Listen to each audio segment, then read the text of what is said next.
সবাই জানে কিন্তু কেউ জানে না এমন একটা অবস্থায় পড়েছে বিএনপি। ডিসেম্বর থেকে জুনের মধ্যে হবে সংসদ নির্বাচন, তবুও সুনির্দিষ্ট রোড ম্যাপ ঘোষণার জন্য প্রধান উপদেষ্টার সঙ্গে আগামীকাল বৈঠক করবে দলটি। নেতারা বলছেন, বুধবারের বৈঠকে আশ্বস্ত হলে ভোটের লড়াইয়ের কৌশল ঠিক করবে দলটি। আর ফলাফল অন্যরকম হলে রোড ম্যাপ চেয়ে কর্মসূচিতেও যেতে পারে বিএনপি। রাষ্ট্রীয় অতিথি ভবন যমুনায় দুপুর 12টায় হবার কথা এই বৈঠক। আরিফিন শাকিলের প্রতিবেদনে বিস্তারিত।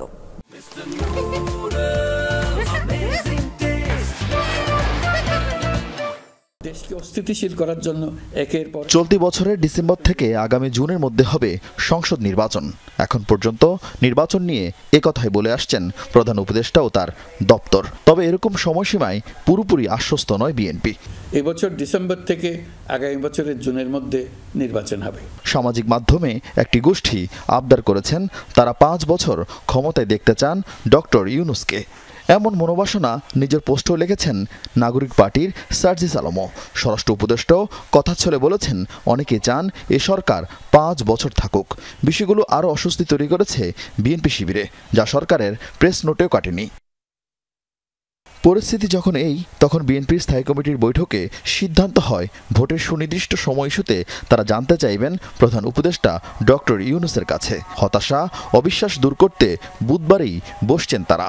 ওনাকে বোঝাবো যে আপনার প্রতিশ্রুত মতো ডিসেম্বরে যে নির্বাচন আপনি দেওয়ার জন্য আমাদেরকে আশ্বস্ত করেছিলেন, জাতিকে বলেছিলেন, সেই কথাগুলো যথাযথ প্রেস ব্রিফিংয়ের মাধ্যমে আপনি ঘোষণা দেন। নির্বাচন কমিশনকে ইনস্ট্রাকশন দেন জাতীয় সংসদ নির্বাচনের প্রস্তুতি সহ অন্যান্য কাজ সমাপ্ত করে। এই 5 বছরে ইউনূস সাহেবকে যারা ইউনূস সাহেবকে রাখার চেষ্টা করতেছে, এরাই একেবারে আনপপুলার চূড়ান্ত পর্যায়ে নিয়ে যাবে। ওনার সমগ্র অর্জন শেষ করে দেবে, পাশাপাশি দেশটাও শেষ করে দেবে। কারণ একটা আনইলেক্টেড গভর্নমেন্ট থাকতে পারে, ইউনূস সাহেব থাকুক না, প্রধানমন্ত্রী হোক আর ইলেকশনের মাধ্যমে হোক না। বিএনপি নেতারা মনে করেন, শেখ হাসিনার পতনের পর খুলে গেছে সংস্কারের পথ।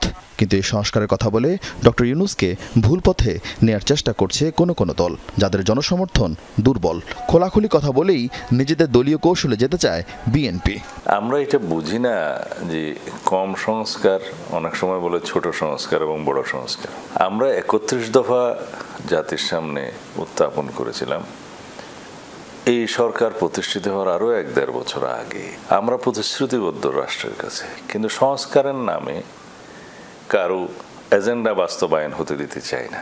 হয়তো ইউনূস সাহেব নির্বাচন দেওয়ার জন্য যথেষ্ট সচেষ্ট আছেন, কিন্তু ওনার আশেপাশে যে আওয়ামী বাহিনী এখনো লুক্কায়িত আছে, তারা আমাদের চিফ অ্যাডভাইজার সাহেবকে অন্য পথে পরিচালনা করতে পারেন। এরকম সম্ভাবনা থেকেই আমরা ওনার সঙ্গে একটু কথা বলতে চাই। নেতারা জানান, মহাসচিব মির্জা ফখরুল ইসলাম আলমগীরের নেতৃত্বেই বৈঠক হবে প্রধান উপদেষ্টার সঙ্গে। এরপর কি নির্বাচনের প্রস্তুতি নাকি নির্বাচনের জন্য কর্মসূচি নির্ভর করছে বৈঠকটির উপর। তার বক্তব্যের পরেই আমাদের অন্যান্য পরবর্তী পদক্ষেপ। আরিফিন শাকিল, যমুনা নিউজ, ঢাকা।